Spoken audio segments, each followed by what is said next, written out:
अस्सलाम वालेकुम व्यूवर्स, दी सेहत चैनल में आप सबको वेलकम। मैं हूं अदील मंसूर। आज आपसे बात करेंगे शार्टिका का मर्ज होने की वजूहात, इसकी अलामत और इसका इलाज। तो चलते हैं अपनी वीडियो की जानिब। अगर आपने हमारे चैनल को सब्सक्राइब नहीं किया तो अभी सब्सक्राइब कर लीजिए और बेल आइकन को प्रेस कर दीजिए।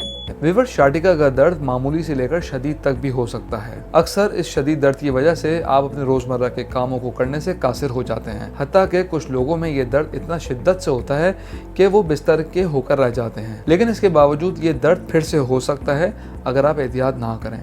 आइए बात करते हैं कि शार्टिका क्या है, इसकी अलामत, वजूहात और इलाज। व्यूवर्स, हमारे जिस्म में बहुत सी शरियानें होती हैं। ये अलग अलग जगह पर हमारे मसल्स को ब्लड सप्लाई करती हैं। ये 5 असाबी जड़ों से बनती हैं। व्यूवर्स, होता ही है कि 5 नर्व रूट्स मिलके आपकी 2 शार्टिक नर्व्स बनाती हैं। एक आपकी लेफ्ट साइड में जाती है और दूसरी राइट साइड पर। अगर किसी वजह से इस नर्व में सोजिश हो जाए तो इस एरिया में ब्लड सप्लाई रुक जाती है, जिससे दर्द होता है। ये दोनों पैरों की तरफ जाती है, इसलिए दर्द भी एक या दोनों में हो सकता है, लेकिन ज़्यादातर ये एक में होता है। व्यूअर्स, वीडियो में आगे बढ़ने से पहले मैं आपको रिमाइंड कराता चलूँ, अगर आप नॉलेज हेल्थ मैगजीन के ई-मेंबर बनना चाहते हैं तो स्क्रीन पर दिए गए व्हाट्सएप नंबर पर अपना नाम और शहर का नाम लिखकर सेंड कीजिए और हर महीने नॉलेज हेल्थ मैगजीन अपने मोबाइल पर पढ़िए। तो चलते हैं अपनी वीडियो की जानिब। व्यूअर्स, अगर अलामात की बात करें तो कमर के निचले हिस्से में, हिप्स की तरफ और आपकी टांग के निचले हिस्से में और पैरों तक इसमें दर्द महसूस हो सकता है। इसके अलावा हरकत करने पर दर्द का बढ़ना, टांगों, पैरों और एड़ियों में दर्द और सुइयों के चुभने का एहसास होना।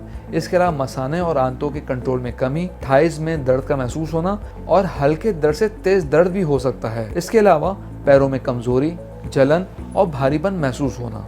अगर हम इसकी होने की वजूहात की बात करें तो रीढ़ की हड्डी में किसी किस्म का ट्रॉमा, डिस्क का हिल जाना या अपनी जगह से डिस्प्लेस हो जाना, डिस्क बल्ज होना, डिस्क हर्निएशन होना, कमर के निचले हिस्से में रीढ़ की हड्डी की नाली का तंग होना, किसी एक्सीडेंट में डिस्क का ब्रेक हो जाना जो वर्टिब्रा में कुशन का काम करती है, प्रेगनेंसी, पेट या कूल्हे में पेट्ठों का खिंचाव, वजन का ज़्यादा होना, एक्सरसाइज ना करना, हाई हील का इस्तेमाल करना और ऐसे मैट्रेस पर सोना जो बहुत ज़्यादा नरम हो। व्यूअर्स, अगर होम्योपैथिक मेडिसिन की बात करें तो होम्योपैथिक मेडिसिन कोलेसिंथेसिस 200 इन अलामत में बहुत अच्छा रिजल्ट देती है। इसे 200 पोटेंसी में यूज़ किया जा सकता है। अगर दर्द ज़्यादा है तो इसे 4-5 घंटे बाद भी यूज़ कर सकते हैं, जिससे दर्द में कमी वाक़ई हो जाती है। मज़ीद दर्द कम होने पर दिन में 2 बार या फिर 1 बार इस्तेमाल करने पर आहिस्ता आहिस्ता ख़त्म कर देना चाहिए, जैसे जैसे तबीयत बेहतर होती चली जाए। व्यूअर्स, हम उम्मीद करते हैं आज की वीडियो आपको पसंद आई होगी। कमेंट बॉक्स में अपनी राय से ज़रूर आगाह कीजिएगा। अगली वीडियो तक के लिए अल्लाह हाफ़िज़।